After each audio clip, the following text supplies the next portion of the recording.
हाथी दिवस के मौके पर आमडंडा रामनगर में एक सभा का आयोजन किया गया था।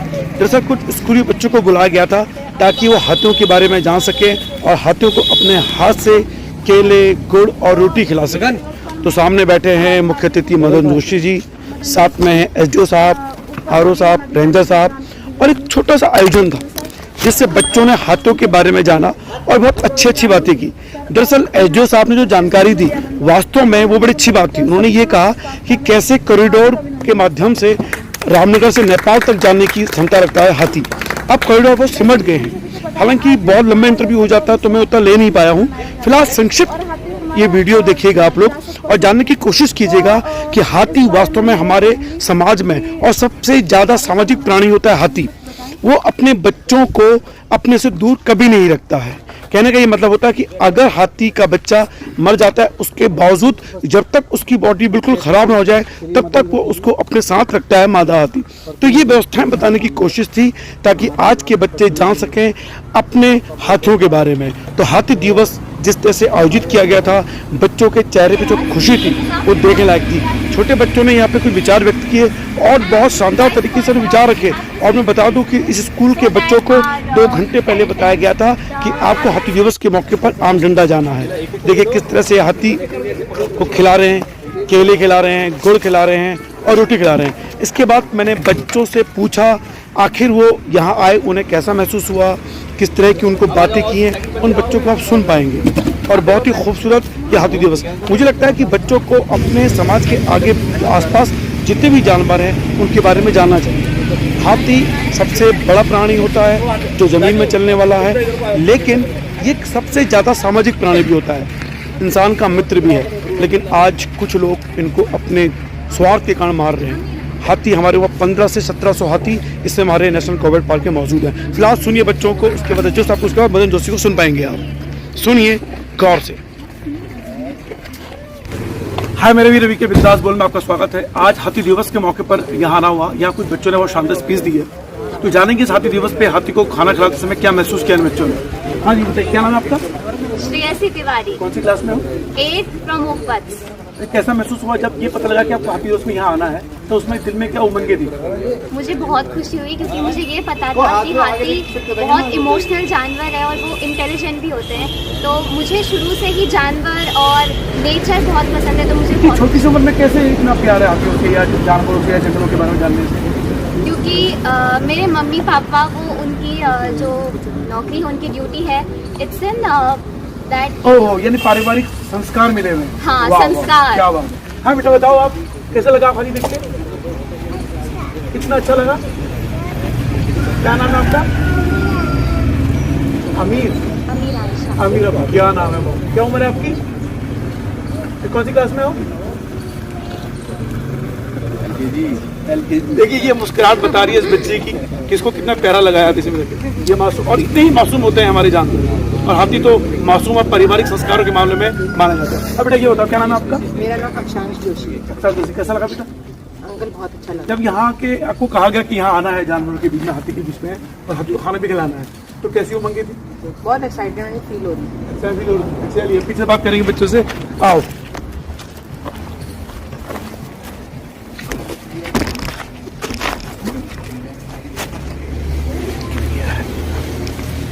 हाँ बेटा बताओ, कौन से स्कूल पढ़ते हो आप?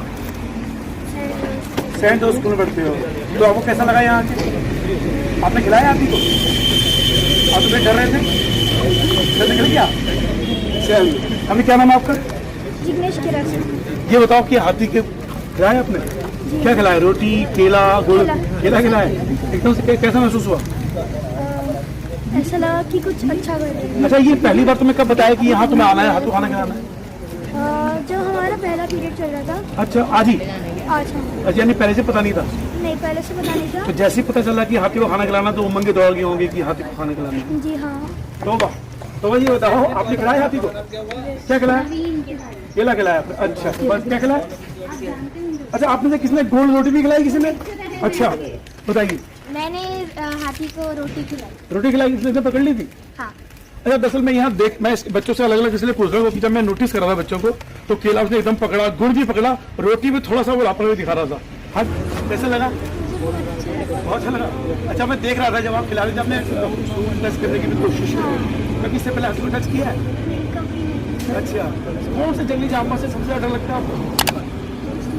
इससे डर लगता है? क्या बात है। चलिए तो बेटा, हो क्या नाम आपका?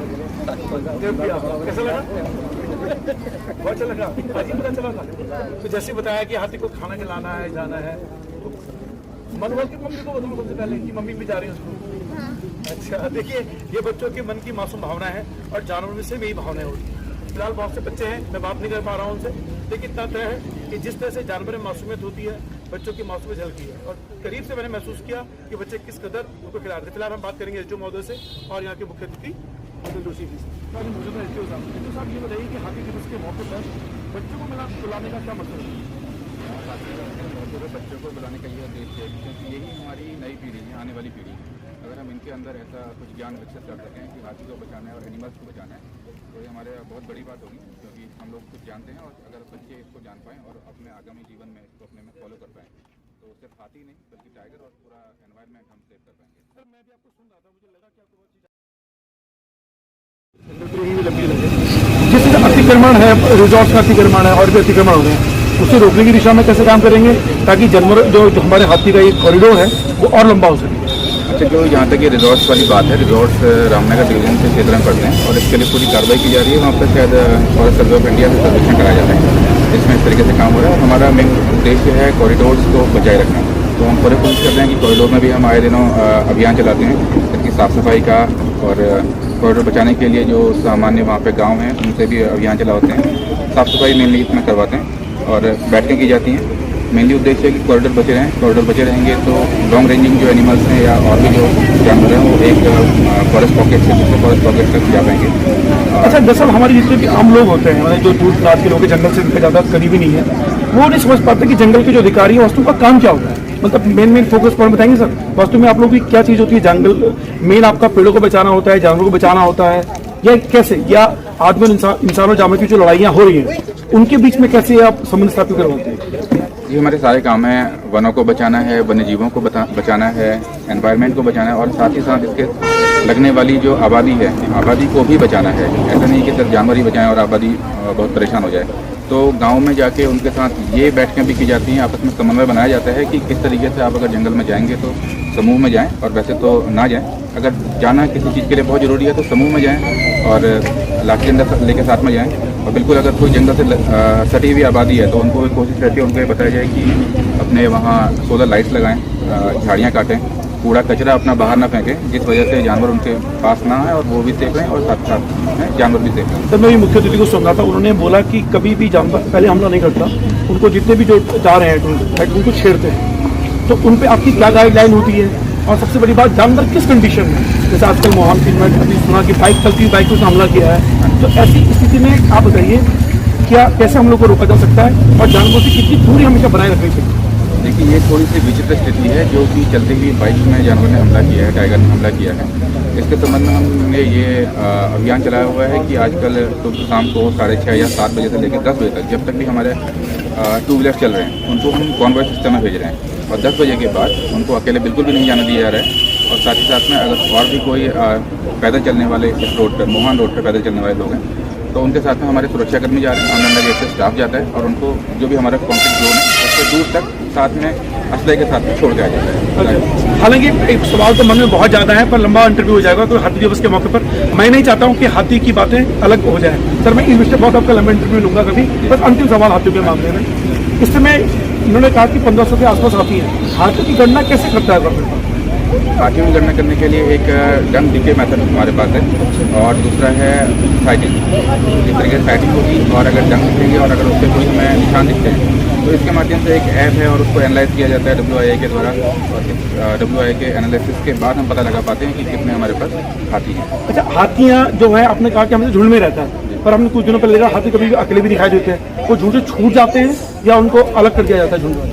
नहीं, कुछ हाथी हैं कि जो छूट जाते हैं। अगर टस्कर शायद किसी और फैमिली का है तो अपने फैमिली में उसको एक्सेप्ट नहीं करते हैं, तो इसलिए जो है वो अकेले छूट जाते हैं। तो ऐसी स्थिति में उन हाथियों की क्या मनोदशा होती होगी, ये इस बारे में आप लोग करते नॉलेज कि क्या सोचते होंगे?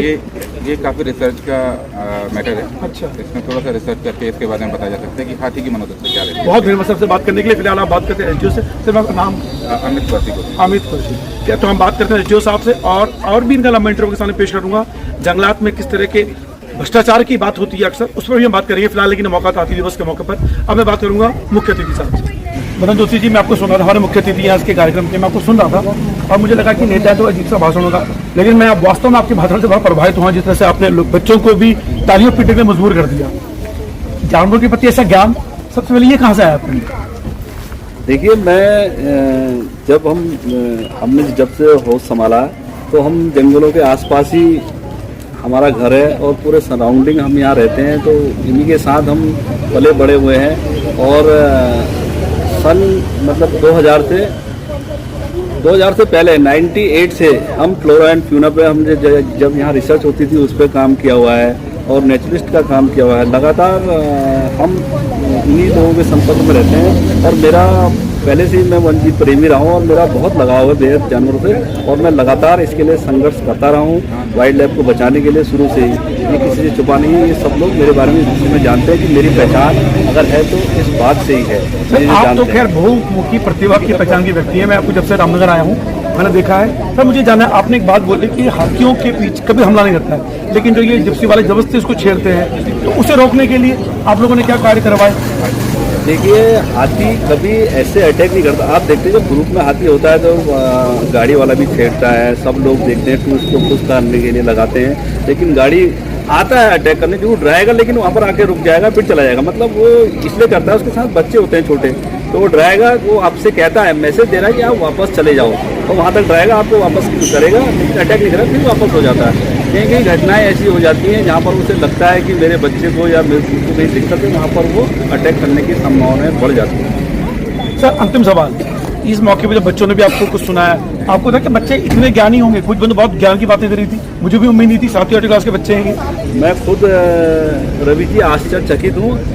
अभी हमारे बिश्नोई जी और रंजन साहब जब आए तो हम हर वर्ष गेट पे हाथी दिवस मनाते हैं, लेकिन इस बार का हाथी दिवस बहुत अच्छा बना, गजब, वो एक यादगार बन गया। इन्होंने कहा आज स्कूल के बच्चे नहीं है क्योंकि रक्षाबंधन 2 मनाए जा रहे हैं, तो आज सारे स्कूल की छुट्टी थी। मैंने ओक बर्ड्स की मैडम को फ़ोन किया, मैडम अभी ऐसा है सारे स्कूल बंद है क्या, बच्चे मिल जाएंगे? उसने कहा मिल जाएंगे। मतलब 10 मिनट के अंदर बच्चों का तैयार होना और यहाँ आना, और उनको पता ना होने के बाद आप उनकी स्पीच सुनेंगे, देख के दंग रह जाएंगे। तो वास्तव में संस्कार हैं और हमारे लोगों ने ये जो यहाँ लोगों को जागरूक किया, इससे लगता है कि यहाँ के लोग, इतनी पीढ़ी जो अब युवा पीढ़ी आने वाली है वो जागरूक है, और ये पीढ़ी ऐसी पीढ़ी निकलेगी वास्तव में आप जानवरों के खिलाफ कुछ बोल नहीं सकते, ऐसे लोग भी हमारे बीच में आने वाले हैं। और मानव वन्य संघर्ष यही लोग कम करेंगे। धीरे धीरे कैसे संघर्ष कम होगा, इन्हीं बच्चों में से ही कोई ना कोई इस चीज़ को जागरूक करेगा और ये चीज़ कहीं ना कहीं काफ़ी हद तक कम होगी। आज हाथी दिवस पर मैं सभी बच्चों को भी शुभकामनाएं देता हूँ। वो वर्ष का विशेष तौर से धन्यवाद यहाँ के फील्ड कर्मचारी और हमारे रेंज अधिकारी सबका जो आज ये हाथी दिवस मनाया। हाथी दिवस की सभी को विशेष शुभकामनाएं हैं। धन्यवाद धन्यवाद। तो देखिए, हाथी दिवस के मौके पर आपने सुना बच्चों को, पर मैं बड़ा हैरान हुआ हूँ ये जानकर कि बच्चों को सुबह ही बताया गया, यानी कि जो भी उन्होंने स्पीच दी है वो रटी रटाई स्पीच नहीं थी, उनके पास खुद का पहले का ज्ञान था। और ये इस समय लगभग 11 बजा हुआ है लगभग, और सुबह बच्चों को बताया गया था 8-9 बजे के आसपास। तो उन 2 घंटों के दौरान भी उन बच्चों ने कुछ पढ़ने की कोशिश की होगी, तो 2 घंटे बच्चा क्या रट लेगा? तो फिलहाल मैं बच्चों से बड़ा प्रभावित हुआ हूँ कि हमारे रामनगर के बच्चे, ऑकवर्ड स्कूल के बच्चे हाथियों के प्रति, जानवरों के प्रति इतनी नॉलेज रखते हैं। तो रवि के बिंदास बोल देखने के लिए शुक्रिया। जानवरों के प्रति प्रेम की ये कड़ी आप देख रहे थे। फिलहाल रवि के बिंदास बोल देखते रहिए। बहुत धन्यवाद सर आपका, thank you sir. Vande Mataram, Vande Mataram, Bharat